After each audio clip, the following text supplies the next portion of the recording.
government implements total lockdown for 2 weeks. Sarawak set to receive 380,000 doses per week.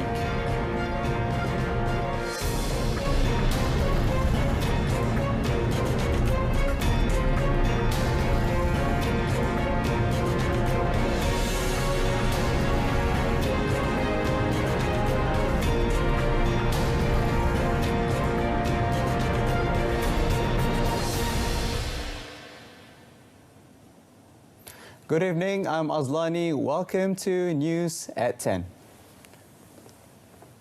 The special session of the National Security Council (MKN) on COVID-19 management has decided to implement a total lockdown on the social and economic sectors first phase nationwide for 14 days beginning 1st June. The Prime Minister's office in a statement said throughout this period, all sectors will not be allowed to operate except for essential economic and service sectors to be listed by MKN. The statement read that the decision was reached after taking into account the latest COVID-19 situation in Malaysia, with daily cases exceeding 8,000 and over 70,000 active cases. The PMO said the decision was necessitated by Malaysia's deteriorating COVID-19 situation. The statement also said that if the Phase 1 lockdown succeeds in reducing daily COVID-19 cases, the government will proceed to Phase 2 that will allow the reopening of economic sectors that do not involve mass gatherings and where physical distancing can be maintained. Phase 2, when it begins, will run for 4 weeks before the country enters into the Phase 3, which would be a return to the current Movement Control Order (MCO), where almost all economic sectors may operate with restrictions but not social activities.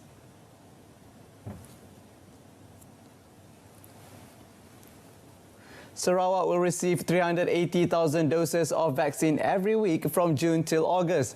National COVID-19 Immunisation Program Coordinating Minister Khairi Jamaluddin said with the supply, Sarawak is expected to be the first state in Malaysia to complete the immunisation program with the vaccination of 2.2 million people. Khairi said the commitment to deliver the vaccine supply had been agreed upon during his meeting with Sarawak Chief Minister Datuk Patinggi Abang Johari Tun Openg today.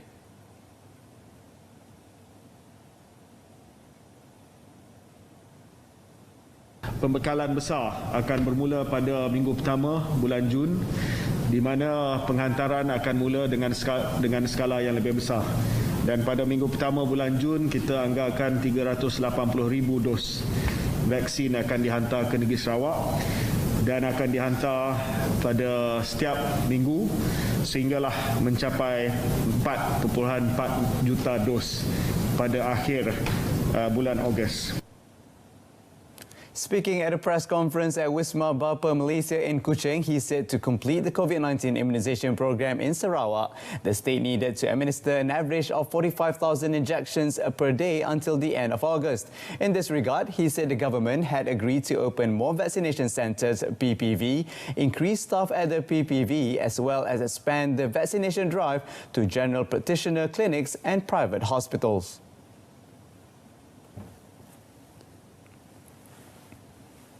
Farmer Niaga Berhad is ready and confident in fulfilling the contract with the government to supply 12 million doses of Sinovac vaccine by end of June.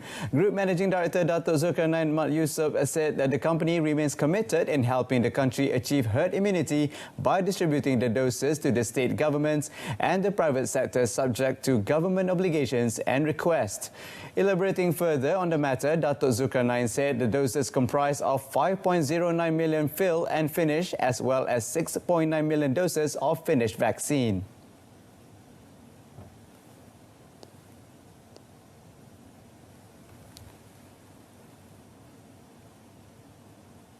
We expect that we're going to start supply to the state government and also to the private sectors by 3rd week or 4th week of June, depend on the current government obligation ataupun government request if they would like to purchase our proposal has been accepted by the government.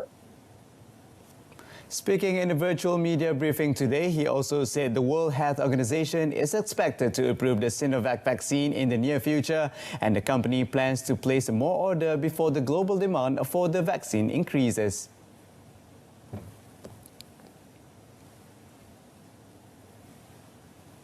The number of new COVID-19 cases in the country continues to rise, going above the 8,000 mark for the first time with 8,290 cases. Health Director General Tan Sri Dr. Noor Hisham Abdullah said this brought the total number of the cases in the country to date to 549,514. Selangor remained the highest contributor to the tally with 2,052 cases, but Kelantan showed a sharp increase with 851 cases, followed by Kuala Lumpur with 830 cases. In the same 24-hour span, 61 more people died to COVID-19, which takes the country's COVID-19 death toll up to 2,552. There were, however, 4,814 patients who were discharged from treatment, which means the country's total recoveries is now at 474,139. There are 72,823 active COVID-19 cases currently, and the number of people in intensive care units is now at an all-time high of 808, with 403 requiring ventilator support.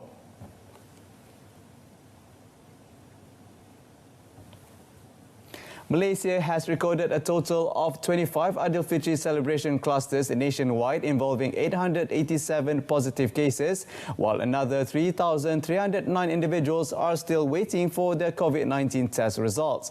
Senior Minister for Security Datuk Seri Ismail Sabri Yaakob said the Aidilfitri cluster with the highest number of infections was reported in Tumpat district in Kelantan with 224 cases. In a release statement, Datuk Seri Ismail Sabri said the cluster emerged due to the failure to comply with the Standard Operating Procedures (SOP), including the restrictions on house visits and inter-district and interstate travels. He said based on the data provided by the Health Ministry, Simpang Sahari cluster in Labuan has the second highest number of cases at 123. He said according to the Health Ministry, most of the positive cases were asymptomatic.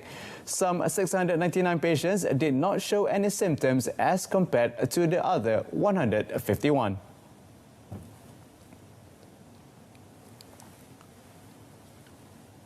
All events planned to be held in conjunction with the official birthday celebration of the Yang di-Pertuan Agong Al-Sultan Abdullah Riayatuddin Al-Mustafa Billah Shah next month have been postponed to a date to be announced later.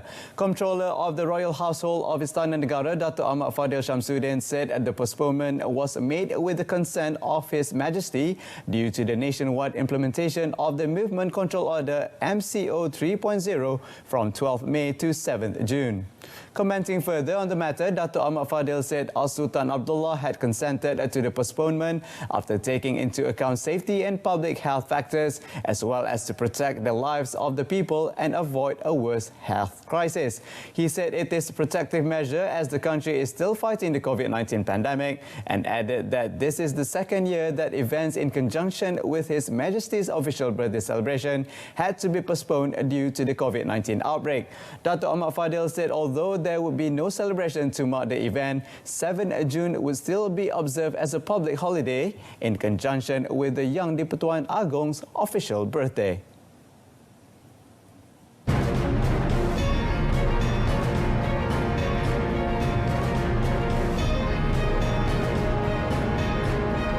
Coming up next, 2 men detained with shabu worth 3.83 million ringgit.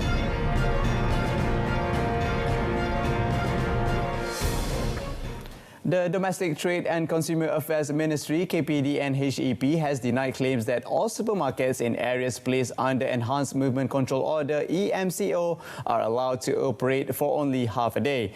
Its Deputy Minister Datuk Rosal Wahid explained that businesses can open their premises from 8 a.m. until 8 p.m.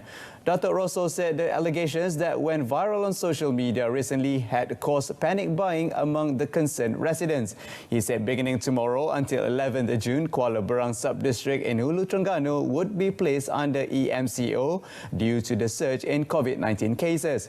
Despite the restrictions, he said heads of households would still be able to go to stores and buy the daily necessities. Datuk Rosal, who is also the Hulu Terengganu Member of Parliament, said that the ministry had made sure that the items and products are sufficient to cater to the people's needs. He said some 20 selected retailers and district wholesalers have been given the permission to store more than 20% of the maximum storage limit for controlled items.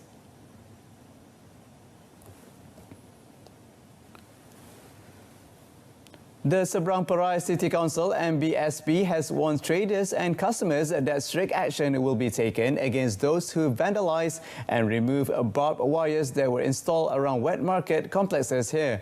MBSP Mayor Dato' Razali Mahmud said some of the barbed wires at the Bukit Mertajam, Bagan Ajam and Tambun Indah markets have been tampered with. Elaborating further, Dato' Razali said the barbed wire was put up to increase security around the buildings following the rise in COVID-19 cases and reports of people bypassing designated entry points of the markets. He said this morning the City Council found sections of the barbed wire at Bukit Mertajam Market, Bagan Ajam Market and Tambun Indah Market missing and damaged. Dato' Razali noted that the City Council have begun an investigation under Section 3, Subsection 2 of the Council's Vandalism Bylaw 1993 to determine if the wires were damaged by traders or visitors to the market. The City Council Mayor added that those found guilty can be fined up to 2,000 ringgit or jail up to a year. He also said barbed wire has been put up around markets in Kepala Batas, Taman Selamat, Tambun Indah, Bukit Mertajam, Jeti Lama and Taman Berjaya.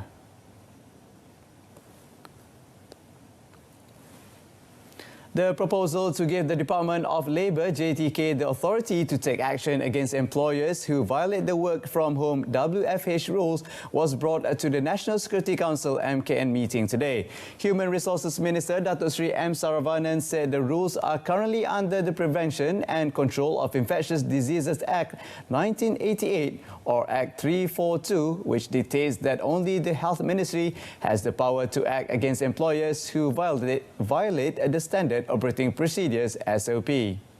Explaining further, Datuk Sri Saravanan said the ministry has received several complaints on private sector employers still forcing their employees to come into office to work. However, he said his ministry could not take any actions without having the proper authority.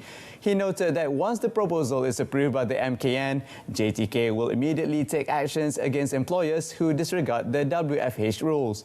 For breaching the work safety rules, the fine imposed would be 50,000 ringgit for companies and 10,000 ringgit for individuals.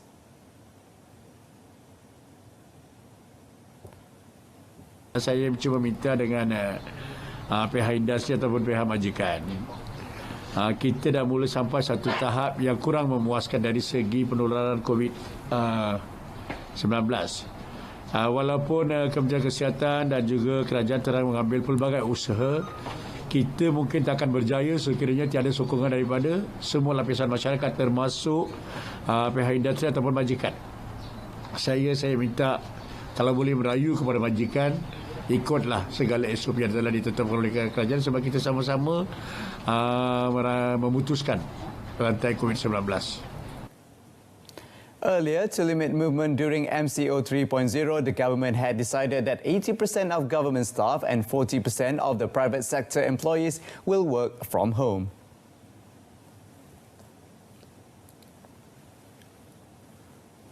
Malaysia's trade performance remained strong in April 2021, growing by 43.2% year-on-year YOY to 190.76 billion ringgit, a new record high in terms of trade, exports and imports monthly value. In a statement today, the Ministry of International Trade and Industry (MITI) said exports remained above 100 billion ringgit for 2 consecutive months, surging by 63% to 105.62 billion ringgit during the month. MITI said the expansion in exports was sustained by higher global demand, primarily for electrical and electronic E&E products, mainly semiconductors, in tandem with increasing digitalization and 5G technology development, rubber products as well as petroleum products. It said exports to all major markets, ASEAN, China, the United States, the European Union and Japan registered positive growth. MITI said in the first 4 months of 2021, trade grew by 21.4% year-on-year to 696.46 billion ringgit. Meanwhile, exports of agriculture goods surged by 66.9% year-on-year to 7.85 billion ringgit, mainly driven by higher exports of palm oil and palm oil-based agriculture products. MITI said exports of mining goods rebounded by 24.5% year-on-year to 5.67 billion ringgit after registering negative growth since July 2019.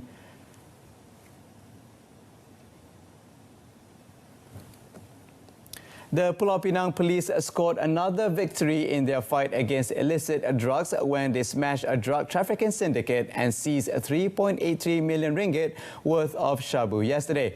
State Police Chief Datuk Shabuddin Abdul Manan said this follows the arrest of two men, including an Indonesian, at an illegal jetty in Bagan Bukit Tambun, Simpang Ampat, by the Marine Police Region 1's Marine Intelligence Unit. Datuk Shabuddin said following checks, the Marine Police found 100 plastic tea packaging believed to contain shabu weighing 105 kilograms. He said the drugs, which can cater to some 210,000 drug addicts, are believed to have been on the way to a neighboring country. He also said the syndicate has been active since last year, and initial checks showed one of the suspects had a previous criminal record for drug-related offences. Both suspects, aged 36 and 57, have been remanded for a week to assist investigations into the drug trafficking and smuggling syndicate with international links. The case is probed under Section 39B of the Dangerous Drugs Act 1952, which either carries the mandatory death penalty or life imprisonment upon conviction.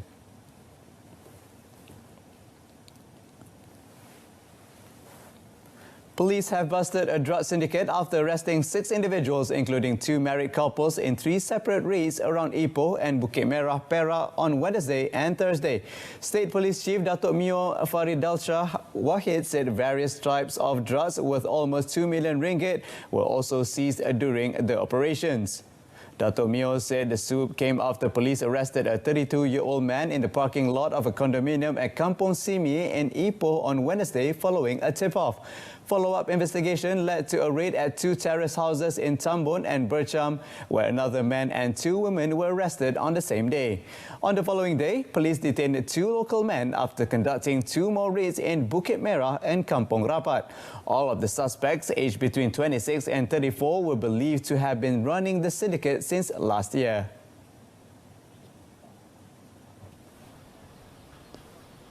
Hasil pada tangkapan ni kita percaya dadah ni dapat menampung untuk 110,800 orang penagih. Dadah ni kalau kita buat, kita kiraan anggarannya lebih kurang tadi saya sebutlah 110,000 orang penagih dadah. Boleh menggunakan dadah-dadah yang kita rampas pada hari ini. Also seized in the raids were 4 cars, 1 motorcycle and jewellery worth about 262,000 ringgit in total. One of the suspects had a previous criminal record for drug-related offences. The first suspect arrested has been remanded for 7 days, while the other 5 will be remanded for 4 days, beginning yesterday. That's it from us this evening. In our top story, government implements the total lockdown for 2 weeks. Join us for updates at noon at 12:30 tomorrow. I'm Azlani Adani. Stay safe, everyone, and thank you for watching.